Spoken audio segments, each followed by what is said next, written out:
Mission Log, a Roddenberry Star Trek podcast.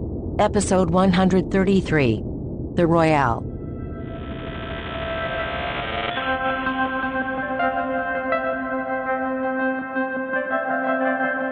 All right, guys and gals, it's time to get down to business.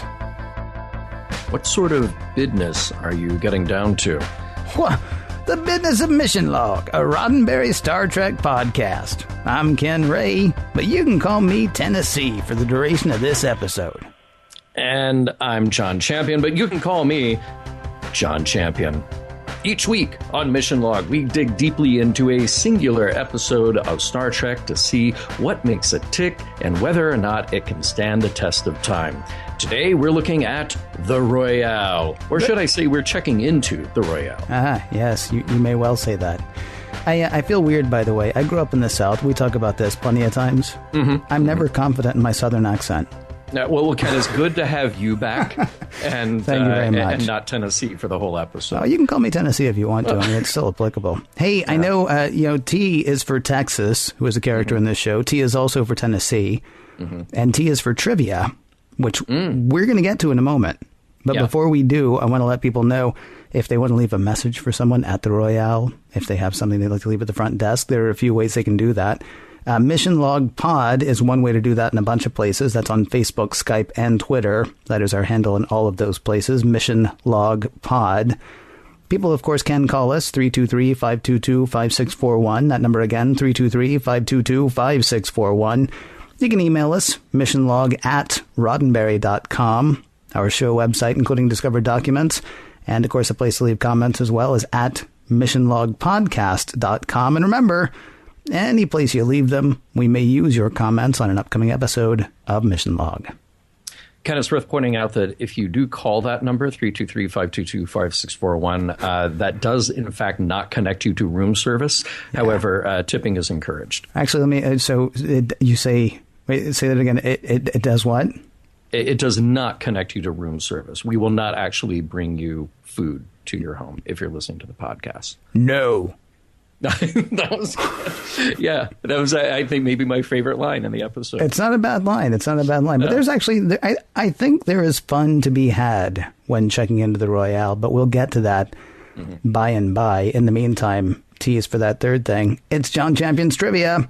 All right, today's episode was directed by Cliff Bole, who we've seen on a number of occasions here. Now, it was written by our old friend Keith Mills.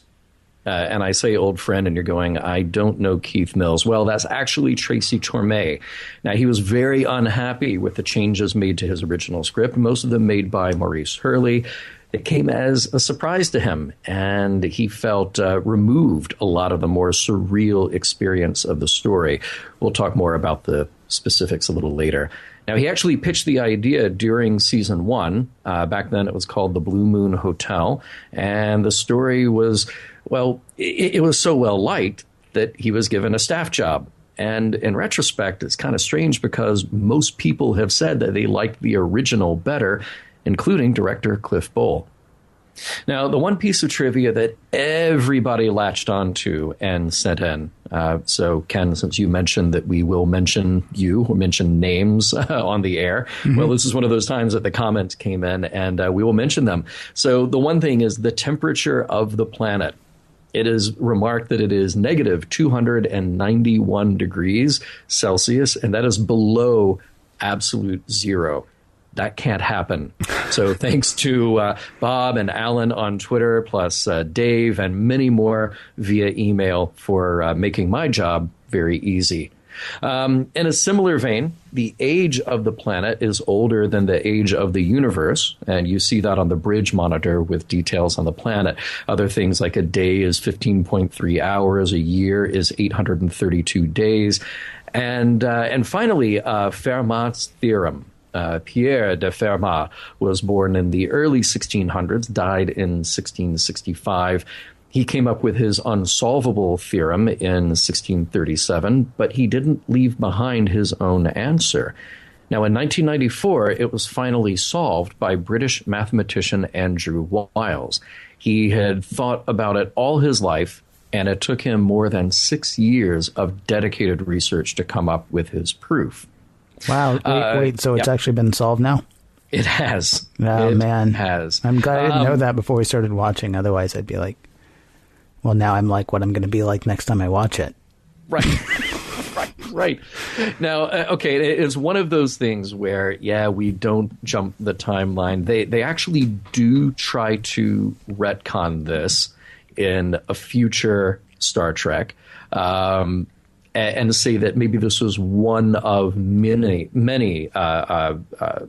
ways to solve that theorem. So they actually do realize that it was solved after that episode of Next Gen was recorded. So how do you just squeeze in just a little bit of an answer to say, well, Picard could have been referring to one, you know? Mm-hmm. Yeah. No. Ken, it was a dark and stormy night. I've heard that. Yeah, that's kind of shorthand for really bad writing. That line was first used in 1830 to open the novel Paul Clifford by Edward Bulwer Lytton. Now, since 1982, San Jose State University has sponsored a bad writing contest, the Bulwer Lytton Fiction Contest, based around the phrase, and it publishes sort of the best of the worst or the worst of the best in a book. So you can check that out if you like other purple prose. Is that not also the line with which Snoopy begins all of his writing? I think you're right. Yeah, yes, I'm pretty sure it absolutely is. Yes, Yeah. So appropriated by Charles Schultz to show off bad writing. Now, Noble Willingham. That's not fair. He's a dog, man. Come on. Well, so it's good for a dog. It's great for a dog. Are you kidding me? If I can get my dog to write something that good, I'd never work again. All right, we're grading on a curve. That's fine. Noble Willingham guest stars as Texas, and he was already a well-known character actor at the time, having appeared in just about every major TV show of the 1970s. He later was a regular on Walker, Texas Ranger, as the character C.D. Parker. And interestingly, he was an economics professor before going into acting. Then he took a break from his acting career to run for Congress. He lost. Sam Anderson, very recognizable as well. He played the assistant manager of the Hotel Royale. His biggest credit may be in the movie Forrest Gump, in which he played the principal when we meet young Forrest. But he's another guy who just shows up on almost every TV show from the 90s and 2000s and continues to work all the time as of our recording. He was a regular on Perfect Strangers. You can find him on episodes of X-Files and Picket Fences, Lost, ER, all kinds of other shows. Jill Jacobson, who plays Vanessa in this episode, she will show up again on Deep Space Nine.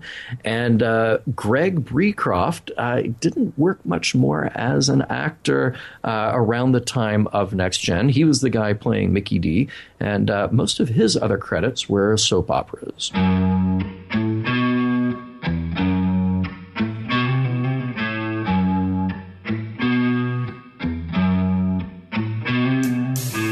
It was a dark and stormy night, the kind of night without light, and with storms. On one part of the planet, Ken sat twiddling his thumbs, while from another part of the planet, John recapped the episode. Prologue. The Enterprise would have passed up this nasty, freezing little uncharted planet with ammonia tornadoes if a Klingon vessel hadn't said, "Hey, something weird there. You might want to check it out."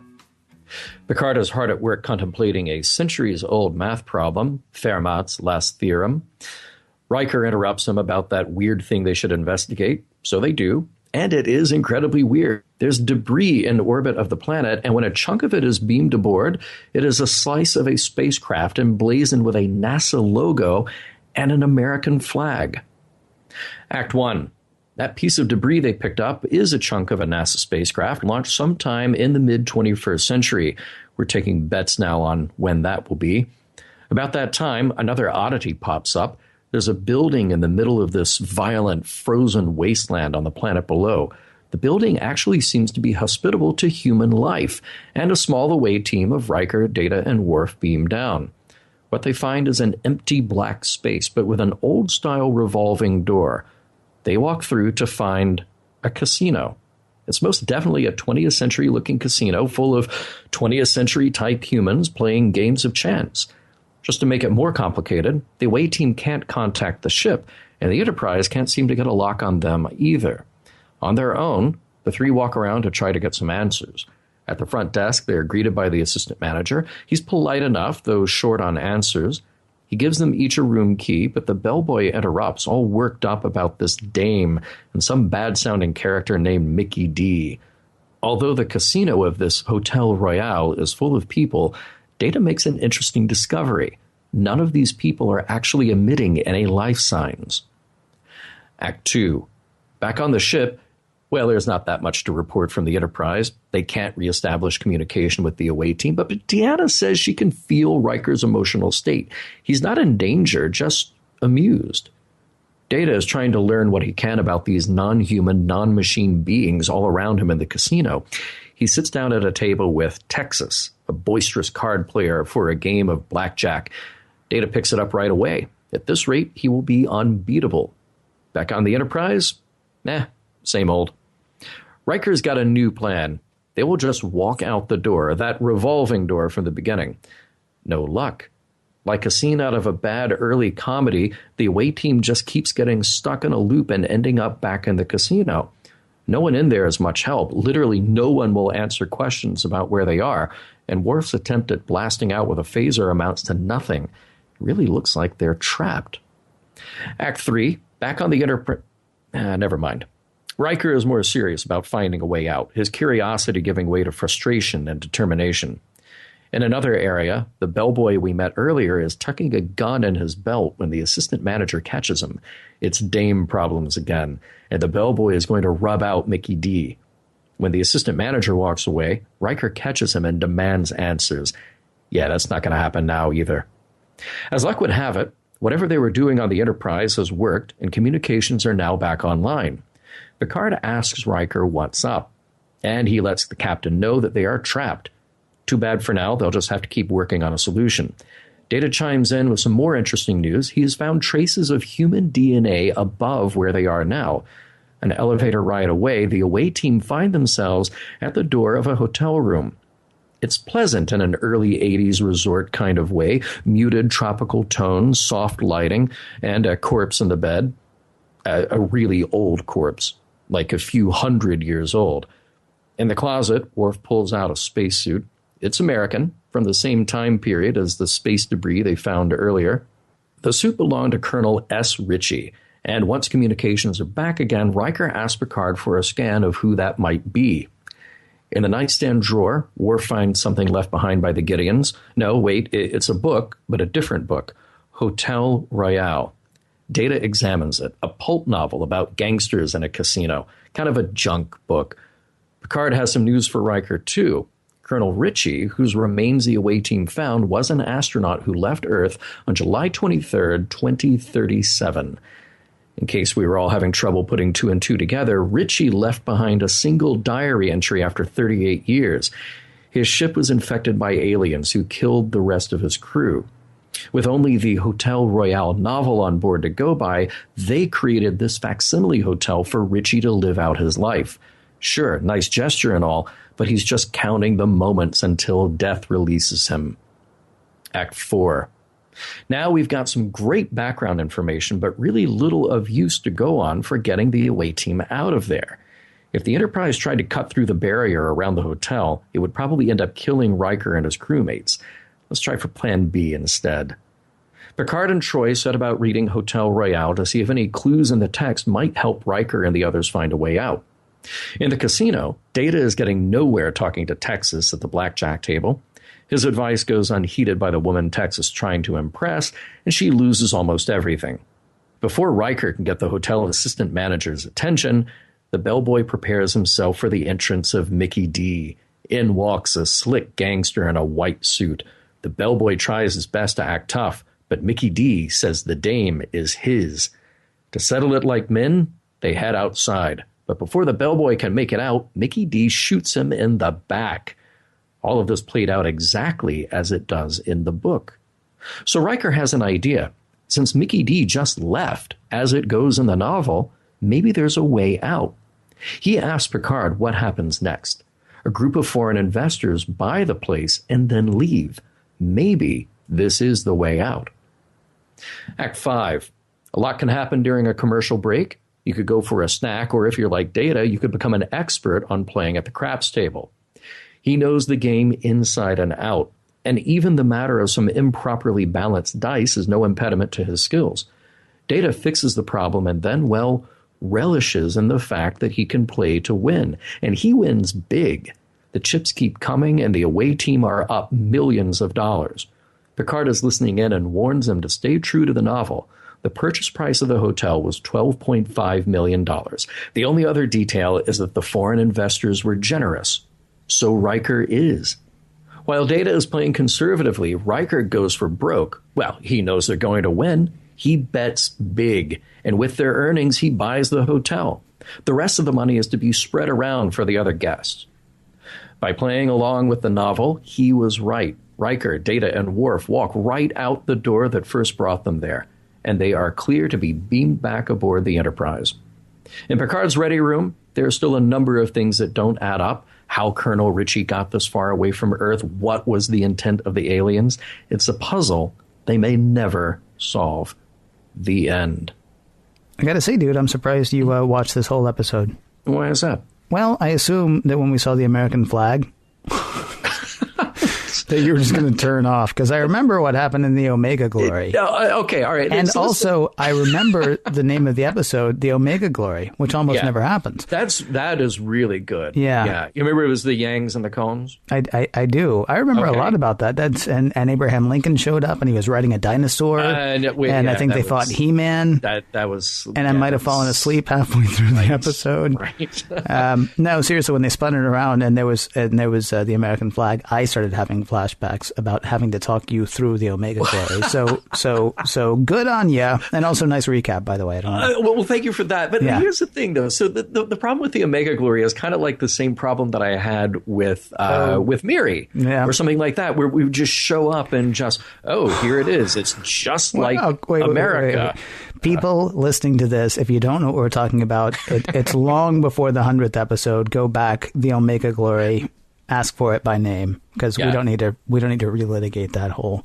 No, we don't. That whole thing, because one of us would have to go to law school if we're going to litigate it all. Right. Yeah. Right. So the thing that I do like about this kind of thing, where you find an old piece of space junk, it was like in the Neutral Zone, not that old of an episode for us. Yeah. Is that there is sort of a legitimate tie back to Earth, where you say this thing happened at this time. Mm-hmm. Here are the remains of that thing that happened at that time, as opposed to just, we show up at a planet and they just happen to be exactly like us for no good reason. And this, we're actually building the background as to why that happened and where this spaceship went. So I cut him some slack on that. But I saw the American flag and I was like, what are we going to do here, really? Yeah. If it ended with Riker reciting the Constitution, the preamble to the Constitution, that might have been a little bad. Yeah, that might have been a bit much. Yes. Yeah. But it is a good thing. You can just beam up a totally unknown object from space, and it's safe. It is a very bad thing. No, it is a bad thing that you could do that, because they did it. They totally did it. Just last week that we caught the Contagion. Mm-hmm. And that was just downloading something. That wasn't even bringing a thing back on board. I found myself wondering if they had seen the Contagion or if they had seen Unnatural Selection. Oh, right, because they just beamed that guy. Yep. Beam him on over, and then we'll wake him up, and we'll all die. Yeah, so it's kind of weird. Yeah, they should watch their own episodes. Maybe they should. They're on DVD and Netflix, and sometimes you can catch them on cable. Yeah. I never really paid attention before how the computers on their desks. So, like, we go to Picard's ready room, and he's looking at his laptop, which, by the way, is way, way bigger than a laptop would be now. So it's kind of a cross between a laptop and a desktop, and it's very curved. Mm-hmm. It's got an interesting design to it. But it makes a noise when he rotates it from one side of the desk to the other. A, I want that. and B, I had to wonder if their computers are hydraulic. Oh, yeah. Yeah. I just make that noise myself when I turn my computer. Oh, cool. It's like when you walk through a door at a grocery store, you have to go, shh. Yeah. Shh. Exactly. Some of our other listeners referenced Alice in Wonderland when talking about this episode. And I have to say that is a story that I'm not deeply familiar with. I know it. I know it kind of on the surface. But I did recognize the line, curiouser and curiouser. That sort of stood out because it didn't sound like the thing you would just throw away in a conversation. He was definitely referencing Alice in Wonderland. Yeah, you know what's weird? I actually say that in conversation. Really? I really do. I don't know. Right. It's like one of those things. And it's not trying to be like Picard because I didn't realize he did that. It's more, I think being annoying is why I do it. I'm not sure. So I got a question. So they're out in space, right? They tend to be. And they come to this planet where this thing is. And Geordi and Riker are acting like they're going to catch something from this planet. You know what I mean? Yeah. And they're like, it's icky. And Riker's like, the sooner we figure out what's going on, the sooner we can get away from here. Like, you know, like the planet's giving them the crud or something. Right. I know it's to illustrate how inhospitable it is because, you know, of course, the next thing that's going to happen is we're going to send people down there. And so we've got this idea that, this is a terrible place. And now we're going to send people. And wow, there's a thing there. But it really just struck me as very odd. I mean, in addition to the whole it's below -0 or below absolute zero, excuse me. Right. -0, I think, is also impossible, but I'm not sure. And it might be. Don't write to me if I'm wrong about that, because really my interest in it will stop with the end of this sentence. But I mean, so we get the idea that it's a terrible thing and they're going to send them down there. But their whole it's like they've been asked to use a bathroom and a bus station. Right. And they're still on the Enterprise and the planet's still out there. And I can't believe this is the only icky planet they've ever been to. I also thought we got a little sort of a peek into Picard's psyche. Riker calls up and says there's a revolving door. And Picard says, revolving door. Number 1, proceed with caution. Now, I know people who have trouble going through revolving doors. And I thought, I love that he's a starship captain. He's, he's like a really gallant character. I would love to see him like doing that. Is there a side door? Yeah. I also found myself wondering if he'd have a problem with escalators, because I know people who have problems with those too. Have trouble getting on them. So, don't take Picard to a mall. I guess that's really what I'm saying. Right. It could have been a different conversation. There's a revolving door. A revolving door. I hope you didn't bring your skis with you, because you'll never get through. Oh, that's nice. That's so good. That flag that you mentioned earlier, it's kind of a neat thing in the episode that they point out that there are 52 stars on the flag, and which you don't really have to know because they give you the date that Colonel Ritchie left. But as you're putting together the story in your head, the 52 stars on the flag indicate to Riker, who, by the way, up until this point, apparently nobody in the Enterprise knows much of Earth history other than Picard having an affinity for France. But he says that we know that flag was used between 2033 and 2079. Which I thought was kind of neat. And this expedition left in 2037. And I figured we should start taking bets now on which 2 states get added. So I say Puerto Rico and Southern California, all right. Because Southern California will split from Northern California. But I also figured that Texas will secede, so we'll make room for one more, and that'll be Canada. Interesting. You see, I would debate a couple of those with you. Okay. I don't think Southern California secedes, what with the water issue. I think they make that noise every now and then, but I think now it would really just be a bad idea. And the other thing is, I believe in the movie Americathon, which, why can I remember that? I can't remember what episode of Star Trek we watched last week, but in the movie Americathon, which starred John Ritter as the President of the United States, Meatloaf was in it, and there was actually there was a performance by Elvis Costello in that movie, and I believe that they said, coming to you from the 52nd state of the Union, England. Oh, wow. So, I don't remember if it was 52nd or 53rd, but, before this show was written, Americathon said it was going to be England. So I think that's where my money is, but I don't know what the 51st will be. Well, 2 things. I changed my vote then, and I think all of California will just annex Colorado, okay, so we can get water. And then they don't border, do they? No, Okay. but it doesn't matter. We just we call dibs. All right. And you you pipe in water, and then that way we make room for Guam. All right.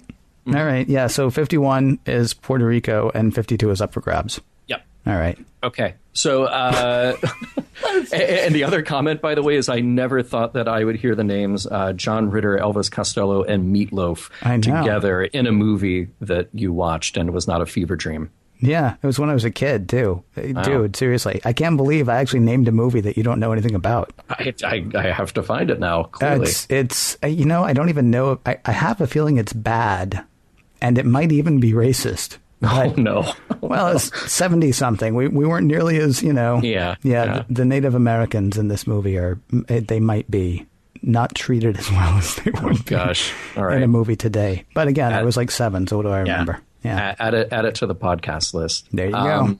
All right, so Mickey D, bad name for a gangster. Yeah, great name for a heavy in the Royale, though. I mean, a little cheesy. Oh. Excuse me. Slow clap. See, Slow clap. It's a Royale with cheese joke is what I did there. We've all been doing them all week long, so let's just do it publicly and get it out of the way. Okay. Troy has, again, her abilities seem to change from week to week. Mm-hmm. And her abilities now allow her to read the emotions of somebody who is very far away. Yeah. In fact, to pinpoint one person on a planet through that horrible atmosphere that they can't even send and receive communications or beam anybody out. I mean, again, she's on a ship with 1,000 other people, but she's like, oh, yeah, Riker is fine. Well, I mean, the key there is it's Riker. I mean, I got 2 words for you in that. Mm-hmm. M. Zadi. Okay. Is that 2 words? It is now. Okay, good. I'll go change the cover of that novel over there. Excuse me. Right. I kind of thought about that, but then I thought, wow, you have to know that if you start a relationship with somebody who is Beta Z.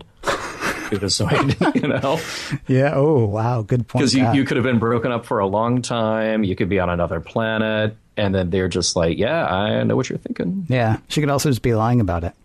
I mean, if it's a, vindictive X thing, mm-hmm. She'd be like, oh, yeah, I can tell you what Riker's feeling. No, you can't. Shut up. You're not even going to tell the truth.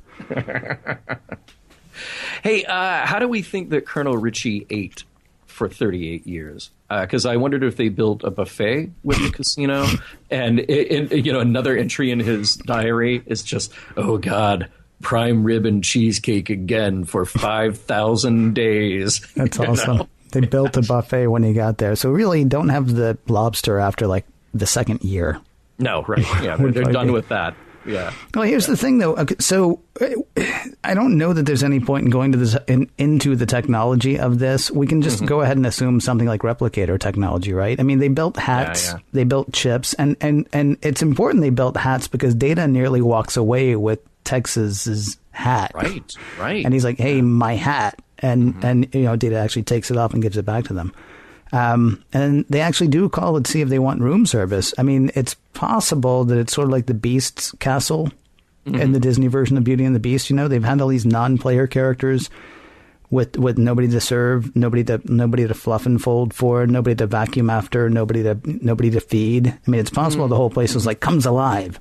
Yeah. When these guys get there, thinking, "Oh, I'll make him eggs," or whatever. I'll do that thing that I was made to do. Yeah. And then, of course, they're like, no. Let's table that for just a second, because I think there's the technology and the understanding as far as the point of view of the aliens is something that we could come back to in the discussion. All right. Because it did make me very curious, maybe only for the sake of comedy, but it made me very curious. All right. So I thought it was interesting that if the Enterprise had sliced through that protective barrier over the hotel, the away team would be instantly frozen. And Pulaski's like, yeah, I might be able to revive you. Sure, probably.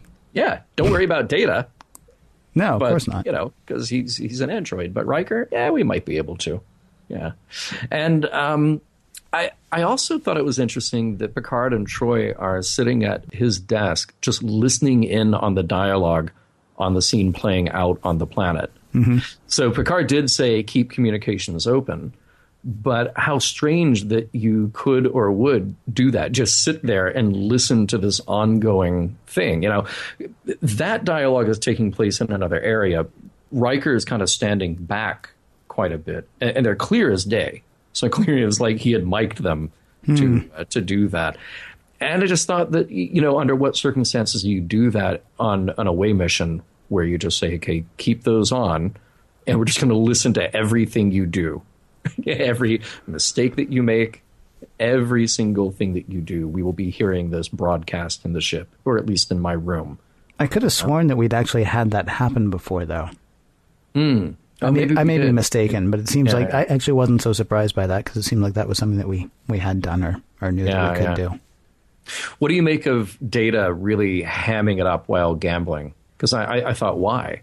Is this one of the personalities from the colony coming out, or did Dr. Soong program him like, if you are gambling and winning, do this?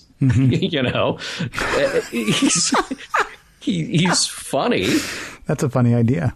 But because in the effort to make Data sort of blend in, we've seen him have reactions that you and I can sit here and ask, well, is that Data reacting, or is that the programmed reaction that Dr. Soong is saying, here's how you do this thing? Wait a minute. Are we actually going to talk about this, or are you just... Probably not. Okay.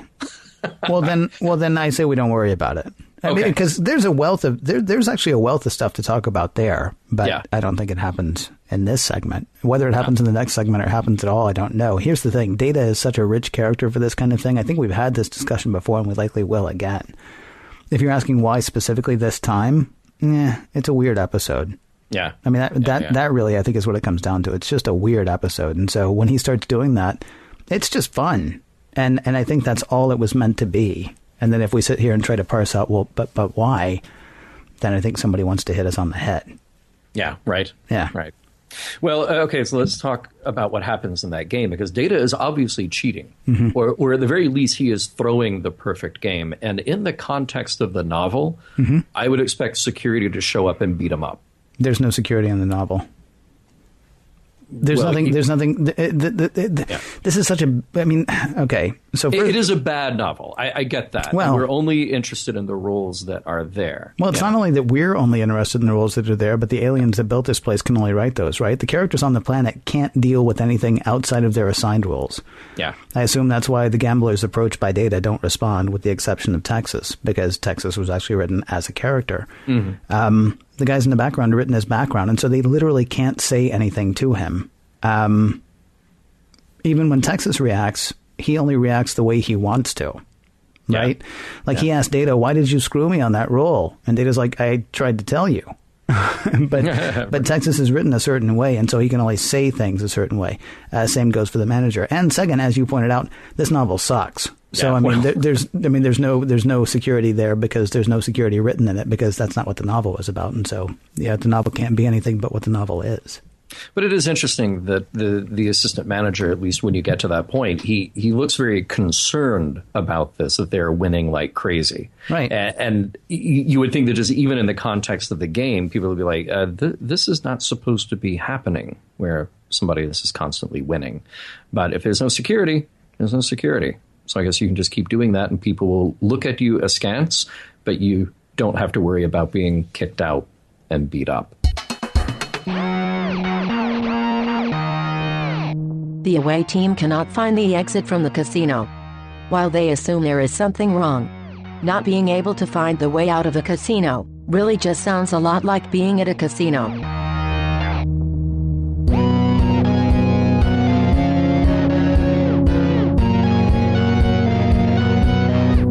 I found Picard puzzling over Fermat's last theorem interesting. Kind of sad now to find out that just a few years after they filmed this, a solution came up. I didn't realize that. I even looked it up, but I only looked up what it was. I didn't look up, has it been solved? Because I assumed, well, if Captain Picard can't do it, right, nobody can. I will say, with the exception of the part where it's already been solved, it's also a pretty bonk on the head idea. I mean, it would have been interesting had he said something like 800 years later, and it still puzzles us. That way the audience might have been able to say, wow, as advanced as they are, there are still, wonders to be discovered and things to be unlocked. Instead, they have Picard say, wow, as advanced as we are, there are still wonders to be discovered and things to be unlocked. It's kind of a drag that he says it as opposed to just leaving it there for us, but it's still neat to know. They just, wanted to make sure that we got it. Okay, as cool as everything is here, there's still other stuff. There's still exploration. There's still things to think about. How many angels can dance on the head of a pin? Well, that's interesting. Let's talk about that a bit more. Mm-hmm. So, I don't know. I thought, and that's like in the prologue, right? Yeah. That's right at the beginning. Honestly, one of the meatiest things I think in this episode. Wow, interesting. Which I'm not saying anything else about the rest of the episode. I'm just saying, they really hit you with something pretty profound at the very beginning. And it was interesting though that Picard was like, look how profound this is. Yeah. As opposed to just sort of like, I'm going to leave this here. Right. I also found it interesting, Riker's willingness to follow his gut rather than protocol kind of prolonged the away team's danger. Not unlike Varley going into the neutral zone. Data says, we can't get in touch with the Enterprise. We should go now. And, Riker's like, it's cool. Let's hang out. Even though, like, almost simultaneously, Picard's upstairs in the Enterprise going, if they can't talk to us, they really should be trying to get back here. And they haven't even gotten to that part yet. Now, of course, we need them to not find out that they can't get out in the first act, because if they did, then the whole episode would have been them trying to get out, as opposed to, sort of building up their relationship with how crazy the planet was. It's just kind of weird that Riker, who's usually fairly by the book, was not by the book at all in this one. Data's like, hey, dude, there's protocol. And Riker's like, but there's drinks. It doesn't look dangerous. Right, exactly. Yeah. Smells safe. Let's stick around for a while. Right. Yeah, I mean, and you could take that back to the very beginning, though, of when they get down there and see this door.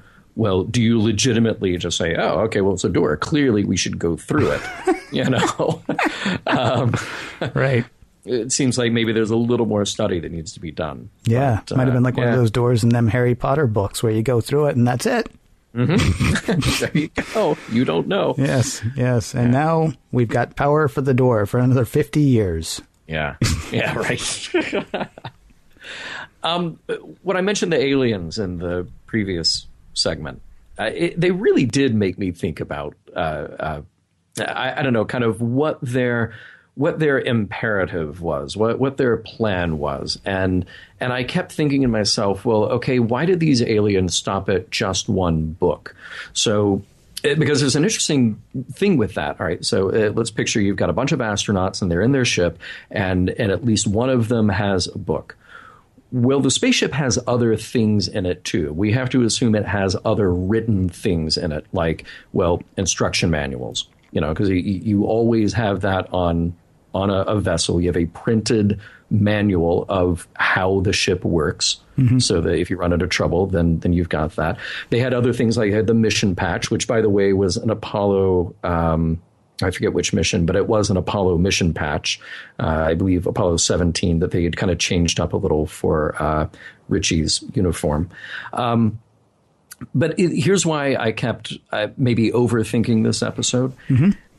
That the book to an alien that doesn't speak English and doesn't understand who we are and why we're there and what we're doing, to them a book is an object that has black markings on white paper. Yeah. Okay. They don't have the context to begin with to even say, well, this word means that and this word means that. And when room service calls, this is why they're calling and this is what they're asking for. You mentioned something about those aliens who have just sort of been waiting for somebody to come along that they can cook eggs for. Oh, not aliens. No, I think they're automated NPCs.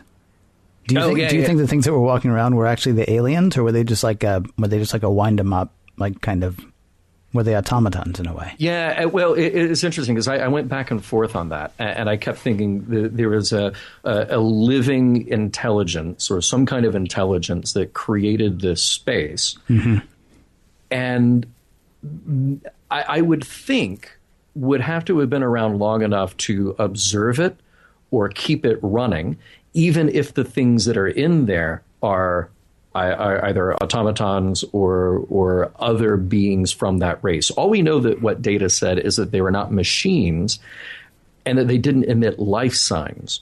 So, but he's basing those life signs on what we know of human and, well, human-like life. Every species that we've come across, Vulcan and Romulan and Klingon and all this. But this could be another thing entirely. It could be like the end of AI, where you've got things that are super advanced robotics that are maybe you can't even tell that they came from the robotics that we understand now. Right.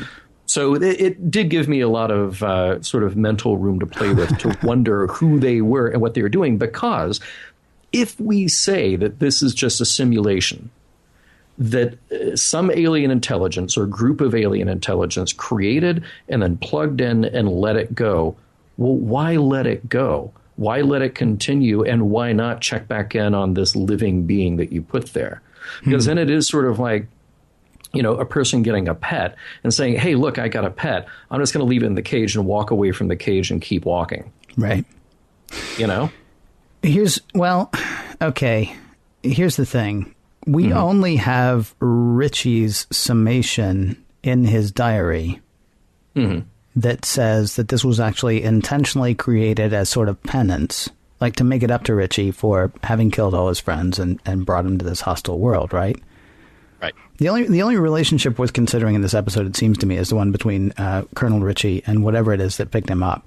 He assumes that, you know, the alien whatever built this place to be nice to him or out of a sense of guilt, but it seems to me that it was just as possible that maybe this is the last thing that Richie was reading when the alien thing happened. Maybe this was the most prevalent thing in his mind through some kind of accident, because he thinks it's a cut rate novel, but he knows the novel, right? We don't know if he knows the novel because he read it once he got there to figure out what was happening to him, or if it was like the crappy novel that he took to take his mind off of the harsh void that is space. Or maybe they built the Royale Hotel like a zoo. I mean, and let me back up to something you said a minute ago. You don't know if you're overthinking this episode. To think about this episode is to overthink this episode. There are two ways to do this episode, I think. You can either think about it or you can have fun with it. Right. And so if you're going to think about it, then you're going to overthink it, because otherwise you're going to hate it. Right. If you're looking for, and we'll get to whether it holds up and all that stuff in a bit, but if you're looking for things to think about, you either have to overthink it or you have to hate the episode. And at least that's my feeling. It made me think of your take on the Contagion last week. You had this whole list of episodes that Contagion reminded you of, and other science fiction things as well. This episode, and all of those escape me, by the way. When you made your list last week, I was like, oh yeah, I could see that. Oh, I could see that. Oh, I could see that. But Contagion didn't make me think of anything but Contagion. Yeah. And a bad technical support call. This episode, two things came to mind: a piece of the action, of course, and exactly why I can't say, except that they come to this alien world, and yet here's this gambling thing. Sadly, I didn't see a Fizbin table there, but no, too bad. Might have been neat. Metamorphosis was the other one that it made me think of. So maybe this alien was actually built this stuff to take care of this guy. It seems just as possible, though, that this could almost even be like some sort of, I don't want to, not natural, obviously not natural the way we think of it. But remember in Jurassic Park when the guy who played Newman, when the guy who played Newman got, bitten by the little dinosaurs, and so he entered sort of, this might have actually been in the book, I'm not sure this was in the movie, got bitten by all these little dinosaurs, and he felt this sort of feeling of euphoria as they were killing him. And it was something that was natural to these animals, where their bite released sort of not exactly an anesthetic, but basically like an opiate. Their bite released something into their bloodstream that made them feel okay about the fact that they were being torn apart. We don't know what did this to Richie. We don't know why what did this to Richie did this to Richie. We don't even know that anything did this to Richie. It might have just been something that happened to him. Yeah. Now, where it gets weirder, and what makes me think that this was not about being nice to Colonel Richie, is he's dead. He's been dead for 283 years. It's possible, like you say, that they just set up a terrarium for him and left him and assumed that he would be fine. they've been as nice to him as they can be, though. There's no more being nice to him for the past 283 years, if that's what this was. So then the question is, does this happen forever and ever? Does this just start when Riker and crew arrive and then stop when they leave? Does it replay the next time somebody else comes there? And I think the most important question, did they put up cones around this planet before they left? Because somebody's going to get stuck there without being able to figure out, especially because Riker has now taken the book out of the room, thrown it down on the craps table. Who knows where these characters are going to take it? Assuming that they're actually physical things that exist. Maybe they'll be curious about, this book is about us. And the next people may not even ever be able to solve their way out of it. What if you give him another book? I mean, that's kind of where I was headed with the idea. Okay, but give who another book, though? Because it's only the characters in the book that are there.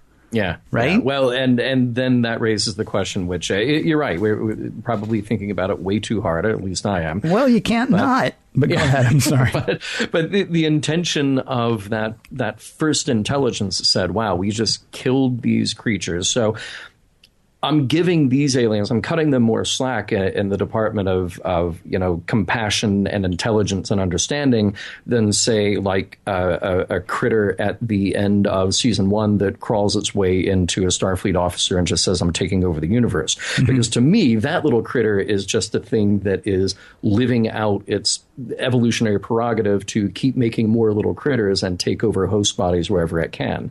This is something that recognizes a level of abstract thinking and recognizes the idea of, I did something wrong. Mm-hmm. Now I have to atone for that. And I'm going to go to great lengths to do that, or at least use some kind of technology to do that. So it made me wonder then if it was just an experiment or if it was a thing to help this guy. Well, then what's the next step to help this guy? The next step to help this guy is to not make him write that sad diary entry where he says, I hope for death because I'm stuck, Right. Yeah, that's the thing. That's why I wonder if this wasn't just something that happened, because if the aliens were really being nice, you would think they would find a way to communicate with him and then ask him, so what can we do for you? As opposed to just deciding, oh, here's what we can do for you. Because then he can't even pick up the phone and say, I'd really rather you did something else, because they'll just say, do you want food? Or, whatever it is they're going to say. And think about how terrible that would be if in the novel, all that scene is literally somebody calling up and saying, would you like room service? And then the character in the book says no and hangs up. Well, what if Richie really wanted room service? And they said, yeah, I want this, and please bring it to my room. And then on the other end of the line, they're just like, I don't know what that is, because the answer I'm supposed to get is no. Oh, man, you know what sucks? Mm-hmm. We really have thought about this far too much. Look, the room service character calls up and asks, do you want room service? It is then prepared to act on that answer, as long as the answer is about food. If Worf had said, no, I don't want room service, I want to speak to the manager, he would have gotten the canned response, I'm sorry, the manager's very busy. Yeah. Room service is prepared to deal with room service. Tax is prepared to deal with whoever's sitting at the table with him. The hotel manager is prepared to deal with stuff that goes on that a hotel manager would take care of to a certain point. It makes sense to the hotel manager that there would be an actual manager. I'm sorry, the front desk guy. Makes sense that there would be an actual manager. And they may have mentioned the manager in one throwaway paragraph of this throwaway novel. The manager, always too busy to take care of the problems that I have to take care of as the hotel desk, whatever, monkey person. Right? And so then we've established, okay, well, there's a manager, so we know about that too. My God, we've thought about this far too much. But that's exactly what I'm saying, though, is that if in the novel, we know that you get the call from room service, right? Then poor Colonel Richie, probably every night at 9 o'clock, he knows that phone is going to ring. Baked Alaska. He's going to answer Baked Alaska, dude. I mean, he's going to answer whatever he wants because room service is there to give it to him. But if Baked Alaska isn't in the book, and he says, like, I want a chimichanga this time, with, whatever, then they're not going to know how to answer that. It becomes this horrible, horrible exercise, which is already horrible anyway. Well, in fairness, he does know how to behave like a civilized person. They have a menu, right? You order off the menu. I mean, you don't order off the menu. You order from the menu. And that's what they're prepared to deal with. And yes, you're right. He may Baked Alaska may not be on there, and he may be sad that he never gets to have Baked Alaska again. But look what they do. They have a great cheeseburger here. Have you ever had it? Yes, I've been here for 38 years. I've had the cheeseburger. Yeah, exactly. So this sounds like a terrible fate. And it was a terrible fate. And he is trapped in a novel, or maybe one might say the Gilded Cage. And that's where I thought about The Cage. And it's funny that what Tracy Torme originally wanted to do at the end of this story, and this is why I saved it for here, Richie would have been kept alive, at least in the sense that the aliens were keeping an avatar of him alive, kind of like the dead crew members of the Columbia. So everything that they had learned from him in that time, from when they first encountered him to the time that he died. And at the end of the episode, a female crew member from the Enterprise away team who was killed would have also been kept alive by the aliens to remain in that simulation with him. You know what they should have done? They should have beamed Moriarty down. Oh, there you go. Well, no, that would be bad for Moriarty. But if Colonel Ritchie were still alive, except maybe Colonel Ritchie would like a woman, and come to think of it, maybe so would Moriarty. Yeah, that's a really interesting idea, because then you go back to wow, that's actually a mind blowing idea, because if they have kept Ritchie's consciousness alive, even though his body is not still alive, that is hell. Yeah, that is hell at that point, because you cannot, not like you never get out, but it's eternal. Yeah. Now, if somebody else dies and maybe you recreate that person, that's great if you happen to be lucky enough to be Pike and Vina in the Menagerie. If you happen to be less lucky, like, say, the people from No Exit, you really haven't solved any problem. In fact, you've just created a wealth more.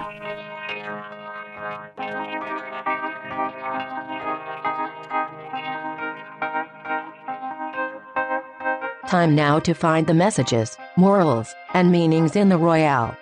Then later, we are all going snipe hunting.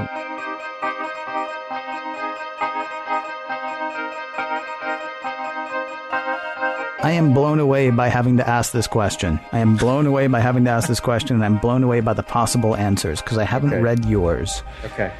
It's time now to do the messages, morals, and meanings of the episode and try to figure out whether the whole thing holds up.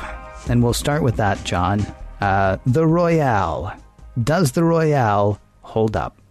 I wanted to love this episode. We like you said, we got so much mail and comments and people saying like, oh, this is such a sort of a guilty pleasure, or I loved that one. It was so much fun, blah, blah, blah. And I wanted to love it. I really did, because it kind of had this feel of a Twilight Zone premise. And maybe that's exactly the problem, is that it should have been a half an hour long and in black and white and done on the Twilight Zone and not here. Maybe this would have been much more of the mind bleepery, if we had gotten the original ending and more of those surreal elements that Tracy Torme was going for. And it seems like instead we just have, all right, here's a weird place. We need to get out of the place. So we do. Done. One other disappointment, and I realized that they were doing the best with what they had, is that I felt like the look was all wrong, because it looked like this early 80s casino and not something ripped out of a pulp novel. Like, even if the time frame, because text says that he has a 91 caddy. Right. So we know that the time period of this is sometime after 91. Right. Which is fine. But we're made to believe that this is a pulp novel, so even if it's modern, it's modern noir, it's modern dark. But whatever, that's just a minor quibble, and that's me playing the post hoc set director, whatever. There are elements about this that I really like.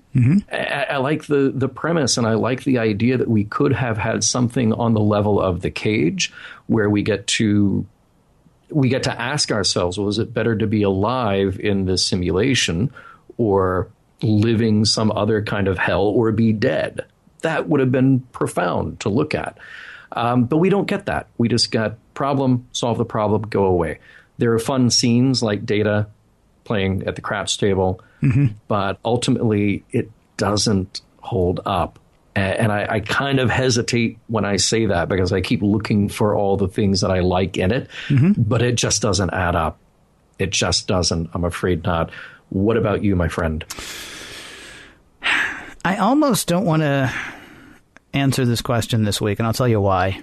Okay. We have been taken to task in the past by listeners for not just having fun with an episode, but our gig, what we are supposed to do is find messages, morals, and meanings in an episode, right? And sometimes those are messages that were put there intentionally, and sometimes, they're things that we think might have been fine back in the day. Sexism is the thing that I'm thinking of in particular that will often torpedo an episode that you otherwise might be willing to have fun with. And I'm thinking specifically of I, Mud. A lot of people wrote in, and I had two problems with I, Mud. The fact that, we couldn't contemplate, or Kirk couldn't contemplate an idea of a society where everybody wasn't slogging and working, and that's a repeated theme throughout, right? The whole original series, with Kirk especially. And then the other thing was that Mud's wife was a battle axe, that she was a harpy, and she was all these awful things that were like, sort of 50s, 60s sitcom tropes, for your wife. Yeah. And I didn't like either of those things. Personally, they bothered me so much that I couldn't just have fun with I'm Mud. And that really annoyed a lot of people. A lot of people thought that this is just a fun episode and that you took it so seriously and and they wanted to tear into me. This is an episode with which I think one can just have fun. And I base that on the fact that nothing about this episode offended me. There was nothing in this episode that I was like, oh, really? Yeah. There was no code of honor moment. There was no, there was no I Mud moment to the whole thing. The problem is that's not the way we watch this. Like I said before, to think about this episode is to overthink this episode. We've heard from a lot of people who say that this is one of their favorite episodes of season 2 because everyone seems to just be having fun. So I'd say if you're not looking for depth, if you're not looking for message, if you're not looking for moral, if you're not watching this show the way we do, because we're like terriers, we're supposed to try to find. You ever had a terrier know for certain there's something someplace, but there's actually not something there, and they drive themselves nuts? That is how we are set upon every episode of Star Trek, and Sure. There's nothing there for this episode. Well, I shouldn't say there's nothing, because I think there is a message or two, but this is a fun episode. It's really fun to see Spiner have fun. It's always fun to see him have fun. It's fun to see Riker have fun in this episode. I mean, the actors are having fun. You can go into a whole philosophical thing about, well, is Data having fun? And I think we decided we're not going to do that today. But the actors are definitely having a great time. I mean, they're hamming it in some scenes, especially at the craps table. So, yeah. It holds up for what literally for what this particular episode is. Yes, it holds up because this episode is toss aside. Nothing is going to stick from this episode, but that's okay because nothing is supposed to. And it's not trying to say an important thing, I think. And because it's not trying to say anything important, it doesn't fail. It succeeds at not doing anything important. Yes. Which, every now and then you're going to have those episodes. I mean, there are episodes of important shows that do that. And I think we both agree that Star Trek is an important show. The good news is they weren't trying to do something. Now, if they had gone with Torme's original thing, then you may have had, honestly, one of the most groundbreaking episodes. But since they didn't do that, then you got a few characters having fun, and you can have fun with it, I think. But in that case, is it just a holodeck episode? Except it doesn't take place on the holodeck. Except it doesn't take place on the holodeck. The thing's broken and we're in this weird place. We got to get out. That would have been terrible. At that point, you have to start questioning how much they're going to rely on the holodeck this soon in. Right. So I was glad. Yeah, I was surprised actually to find out that it wasn't a holodeck episode. I'm pretty sure I've seen every episode of Next Gen, but I can't say for certain that I have. There are certainly plenty of episodes that I don't remember since I saw them. And so when I was looking at some of the stills from this episode, I thought, oh, it's a holodeck episode. Oh, turns out it's not. And on the one hand, it makes next to no sense that it's not a holodeck episode. But had it been another The Holodecks Broken episode, too soon after all the other Holodecks Broken episodes, I think. I know there will be more, but had it happened right now, I think I would have been bummed. All right. Well, I think that's a good way to save ourselves from hopefully people who don't get that we are also having fun with this, because it's something like I Mutt. I think you make a very good point about why a show like that was, it's fun. There are fun things in it, but then there are also those things that take you out of it and prevent you from sort of endorsing it as just a purely fun romp. This show is just like, they do things. And then at the end, they're done doing those things and we move on. Except for you in this case, as is often the case with you, by the way, art direction really took you out of it. Yeah, art direction is just, so, okay, I mean, we haven't seen that wallpaper on the Enterprise. Yeah, that's true. Recently, but there was some, I know they had budgetary issues and they couldn't do exactly what they wanted to do. And I get all of that, but when I picture a pulp novel and I'm thinking about this noir, even if it's modern, set in that place, I'm thinking of something very different. But that's okay. I'm not thinking pulp with this, though. I'm thinking hotel. I mean, that's why I think, the Royale or Hotel Royale, I'm thinking like that, that series Hotel that was based on that novel Hotel, which is not exactly pulp. When you say pulp, I'm thinking Dashiell Hammett.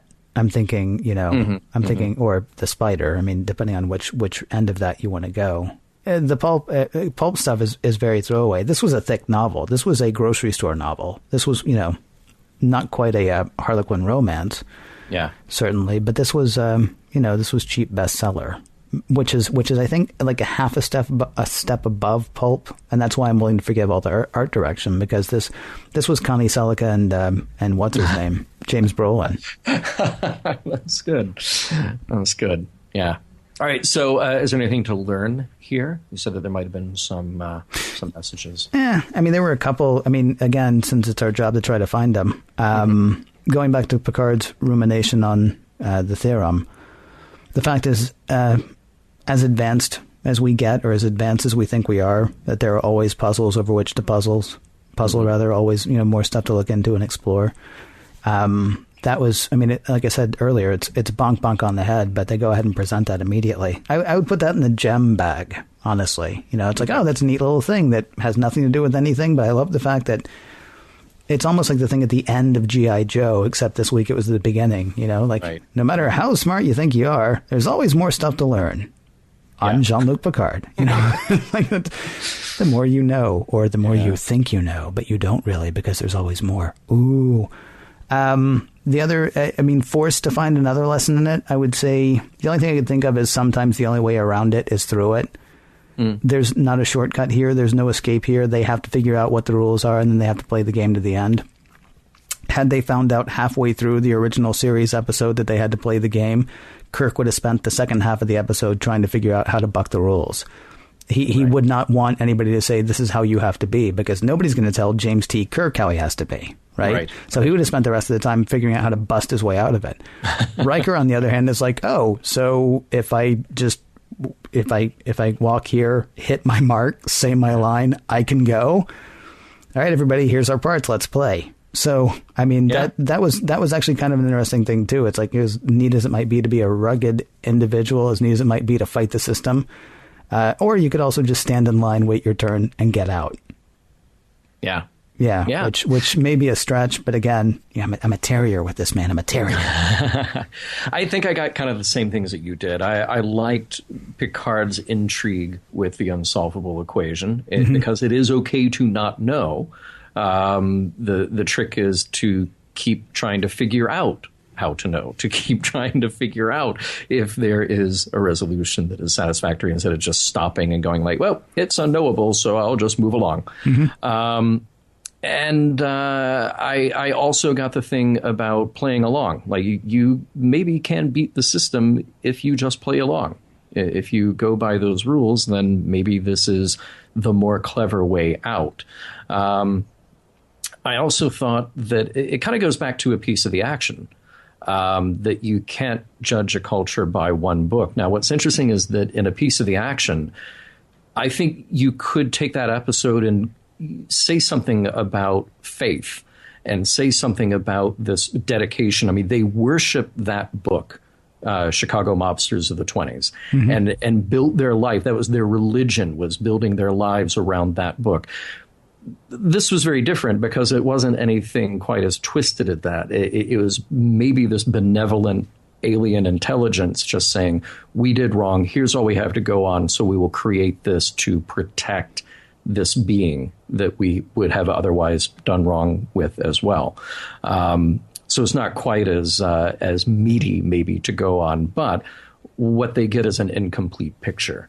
Mm-hmm. So if only they had stuck around long enough to talk to the guy or learn a little more, or pick up some other books other than just that one. See, that's what makes me think that it was just a thing that happened. Yeah. That it was all automatic, because it does end up being much worse for him than any kind of alien benevolence would have been, I think. Mm-hmm. All right, but, we said that earlier, so I don't need to go back into it, I suppose. Do the messages that we talked about hold up?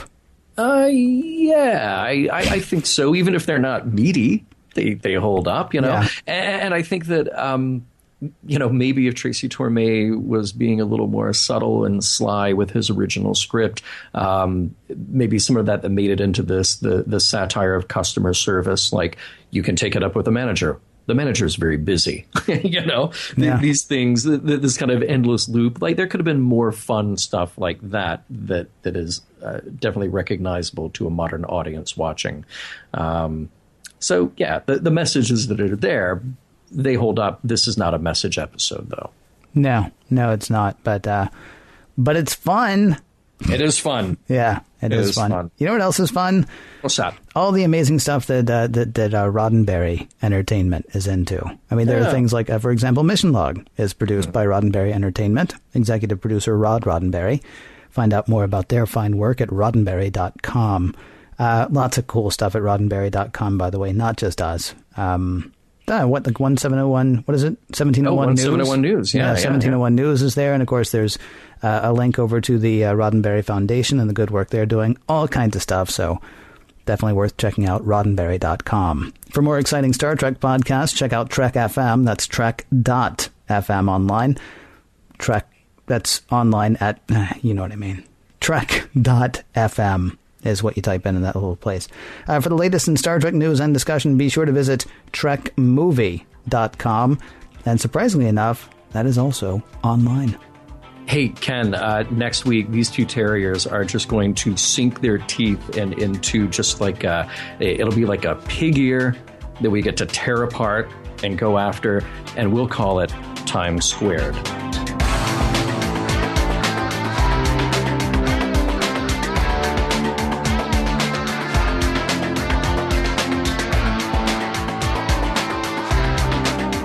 Some of the music for Mission Log provided by Warp 11, online at warp11.com, and from the album Messages by Key Theory, free to download at kitheory.com.